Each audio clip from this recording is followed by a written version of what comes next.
Bonjour et bienvenue à la station Belmont. C'est le printemps et l'hiver a été rude. Malheureusement, on s'excuse, mais on n'a pas eu un hiver facile. Énormément de neige, ça nous a retardé. Et je vous dirais, moi, ça fait à peu près 10 jours que je suis sorti de l'hibernation. Donc voilà, nous sommes de retour. Et aujourd'hui, je vais vous montrer comment corriger les petits défauts de roulement sur vos wagons de Rapido, les Iron Ore Cars. Go!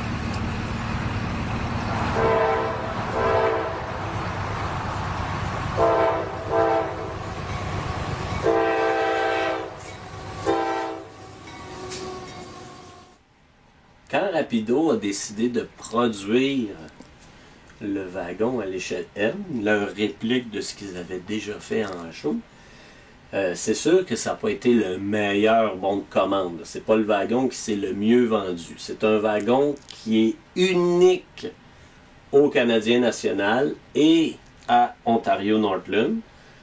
À l'époque du bon de commande, le Canadien national est un chemin de fer national, ça appartient au gouvernement du Canada, et ils ont mandaté le CN et Ontario Northland à faire la livraison du minerai de fer entre les mines du nord de l'Ontario et les fonderies de Hamilton en Ontario. Donc c'est très précis, c'est très particulier à une région et aux deux chemins de fer, Ontario Northland et Canadien national. Donc c'est sûr que c'est peut-être pas le vidéo qui s'adresse à tout le monde, mais quand même pour ceux qui en ont, je vais vous montrer moi ce que j'ai fait pour corriger des défauts, parce qu'effectivement, c'est un très beau wagon, mais il y a des petits détails, il y a des petits problèmes, assez simples à corriger. Mais encore une fois, au prix qu'on paye, on ne devrait pas avoir à corriger. Assemblé en Chine, réparé au Canada, ben on comprend que si c'était un Canadien qui devait les assembler, ça coûterait beaucoup plus cher que si c'était le Chinois, comme c'est le cas en ce moment. Mais le Chinois, lui, il n'aura jamais les moyens de jouer avec ça. Donc, il ne sait pas ce qu'il fait lors de l'assemblage. Alors, je vais vous montrer comment corriger un peu le bruit de roulement et aussi la douceur, parce que il y a des wagons qui sont tellement assemblés serrés qui sont une cause de déraillement. Alors, je vais vous montrer ça.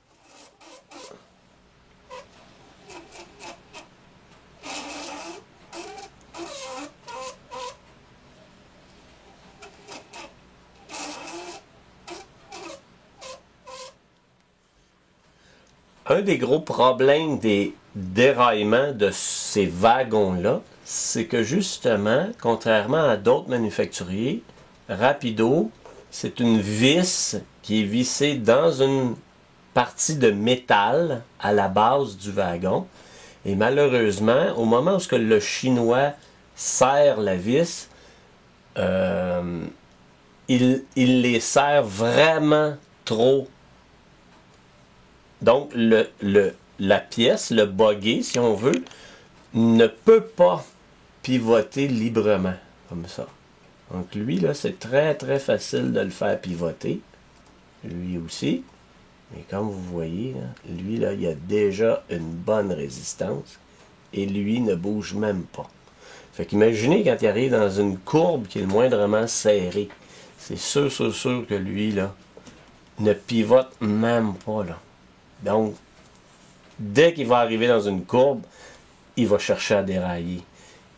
Donc, pour lousser nos trocs, il faut un très petit tournevis étoile, Phillips, et dévisser nos bogies.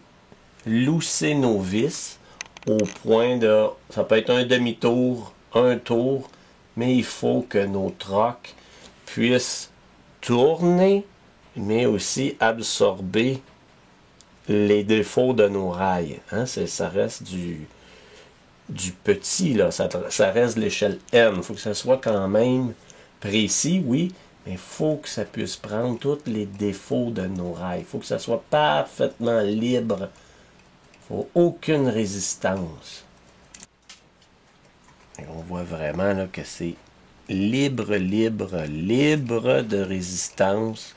Je suis capable là, de le tourner sans pression, sans effort. C'est le but recherché. Pour corriger nos wagons, mon petit tournevis Phillips, mon petit tournevis étoile, quand vous avez là un buggy, là, un troc qui a vraiment beaucoup de résistance, vous pouvez lousser la vis d'un demi-tour. Et je vous dirais, là, la grande majorité là, des wagons, là, c'est suffisant. Déjà, on voit là qu'il n'y a aucune résistance. Malheureusement, dans ma flotte de wagons, j'en ai attrapé quelques-uns que seulement de dévisser la vis, ce n'était pas suffisant. Donc, pour ceux vraiment qui avaient une très grosse résistance, dévissez au complet votre vis. C'est une vis en métal, mon tournevis est aimanté, donc ça se tient. Et quand vous sortez votre troc, vous remarquerez là, que sur le wagon, c'est en métal. C'est là une pin sur laquelle on ne peut pas se tromper. Là. Notre troc vient vraiment s'asseoir à son endroit. Mais malheureusement, cette partie-là, elle est peinte. Et s'il y a une goutte ou une épaisseur de peinture, c'est sûr que le trou de notre troc vient frotter sur la peinture de notre pin. Fait que ce que j'ai fait sur les wagons qui avaient beaucoup de résistance, j'ai pris une mèche 7,64. C'est très précis, là. Et vous voyez, là, ma mèche ne passe pas là, dans mon trou. Là. Mais sans trop forcer, là, je suis capable de la rentrer dedans. Là, et avec mes doigts de la tourner. C'est juste pour dire que je viens d'ouvrir mon trou. Et là, ben, il n'y a aucune chance qu'il frotte sur la peinture de mon wagon. Fait que j'ai enlevé là, pratiquement là, une pellicule de plastique de mon trou. Et c'est moins long faire ça que d'essayer de sabler la peinture tout le tour de mon rond là, sur le wagon. Là. Mais déjà, là, quand je réinstalle, je remets la vis. J'ai pas besoin de la serrer fort, là, juste pour dire que je l'ai installé. Et déjà, on voit là, que le wagon, là, le buggy est complètement libre. C'est pas plus compliqué que ça. C'est dommage que nous soyons obligés de le faire. Mais si c'est juste ça pour que notre wagon roule bien, ben je vais le faire puis je vais le corriger. Hein. C'est pas trop compliqué.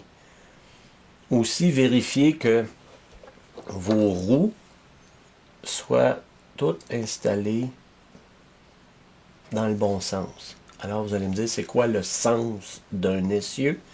Puisque ce sont des roues de métal, l'essieu est en métal, nos deux rails ont des polarités différentes, le cœur de l'essieu, ici, est en plastique.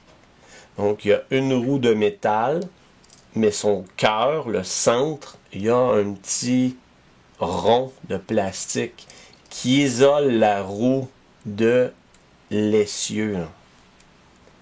Donc, assurez-vous, bon, j'ai échappé la mèche, assurez-vous que tous les petits ronds de plastique soient du même côté.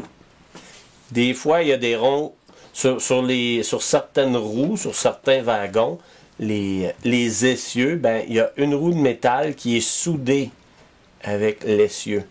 Et seulement une roue a un isolateur de plastique. Certaines compagnies, il y a des isolateurs des deux côtés. S'il y a des isolateurs des deux côtés, c'est pas un problème.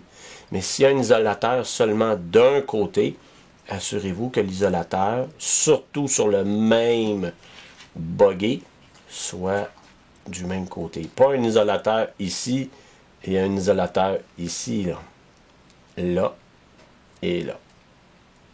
Même chose, là et là. Sur celui-là, ben c'est bon. Ils sont du bon côté.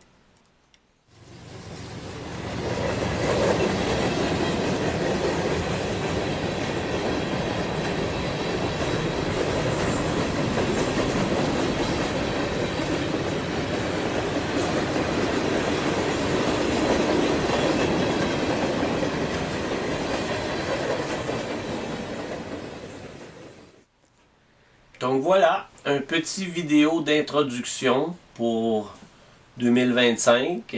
Tranquillement, on va essayer de trouver du temps pour en produire plus. Il y a une vidéo important aussi que quelques personnes m'ont parlé. J'ai vu la vidéo en anglais, j'ai trouvé ça vraiment intéressant. Je vais le faire, je vais tester la réalisation sur mon matériel. Et si le résultat est bon, comme dans le vidéo anglophone, ben j'en produirai un pour vous là, en français sur, encore une fois, les locomotives FP7, FP9 de Rapido. J'aime bien Rapido, mais assemblé en Chine, réparé au Canada, c'est ça. Ça fait qu'on est obligé de faire des vidéos de correction, de réparation, alors qu'on ne devrait pas, là, au prix qu'on paie le matériel, on s'attendrait un peu mieux. Ceci étant dit, j'ai corrigé ma flotte de wagons de Rapido, là, des minerais de fer. C'est sûr que c'est pas le vidéo qui touche le plus à beaucoup d'entre vous, là, les gens à l'échelle M. C'est pas tout le monde qui ont acheté de ces wagons-là. Mais au moins, ça vous montre comment vous pouvez réparer, entretenir, et même de développer un certain réflexe, parce que s'il y a d'autres wagons qui sont produits de la même façon, ben vous pourriez peut-être corriger ces wagons-là aussi, en enlevant les bogies, en enlevant les trocs, puis en passant la mèche là, pour égueuler un peu le trou du bogie. Alors voilà. Santé!